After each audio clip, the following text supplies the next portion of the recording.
Assalamualaikum warahmatullahi wabarakatuh. Bersyukur kepada Allah yang telah memberi karunia nikmat iman, Islam, ihsan, sehingga pada hari ini kita bisa bersilaturahmi. Tidak lupa salam dan salawat kita sanjungkan kepada Nabi besar Muhammad Sallallahu Alaihi Wasallam. Itulah pemimpin kita yang wajib kita tiru dan kita contoh. Mudah-mudahan di hari akhir kita mendapatkan syafaat. Amin ya Allah ya Rabbal Alamin. Kita akan bahas surat Muhammad.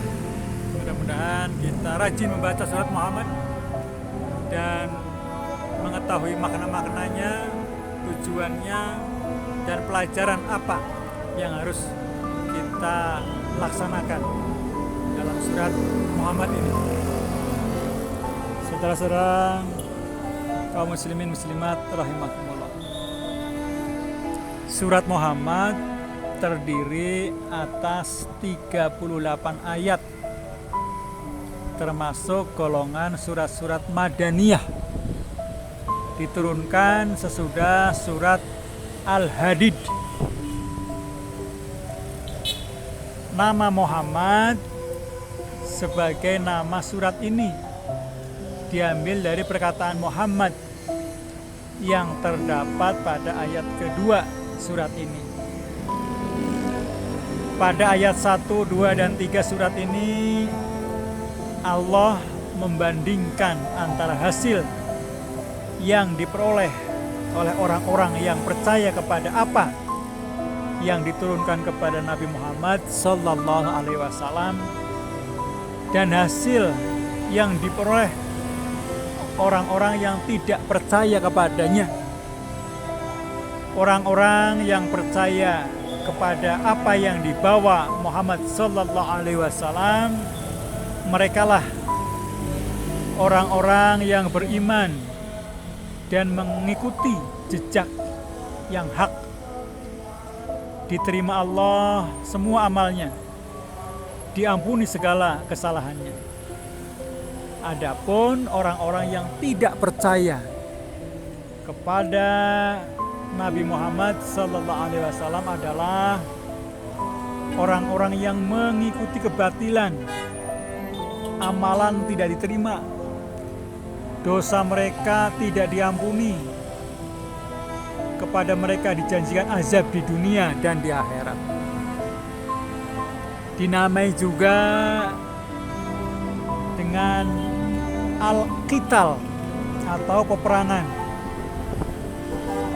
karena sebagian besar surat ini mengutarakan tentang peperangan dan pokok-pokok hukumnya, serta bagaimana seharusnya sikap orang-orang mukmin terhadap orang-orang kafir. Sedangkan pokok-pokok isinya pertama keimanan. Orang yang mati syahid akan masuk surga.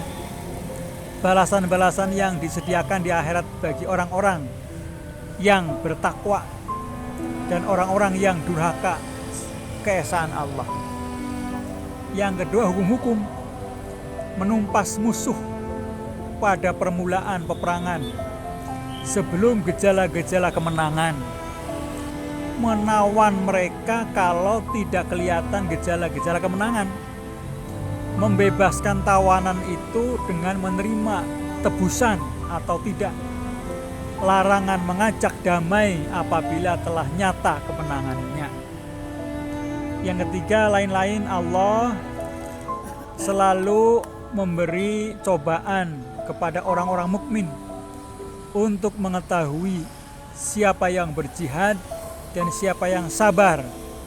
Kehidupan dunia adalah permainan belaka, dan bahwa iman dan takwalah yang menghasilkan pahala.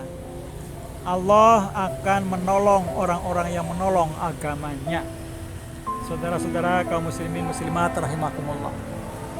Surat Muhammad menerangkan kepada orang-orang kafir dan orang-orang mukmin di dunia dan akhirat, dan menyatakan perbedaan keadaan mereka dan hasil yang mereka peroleh.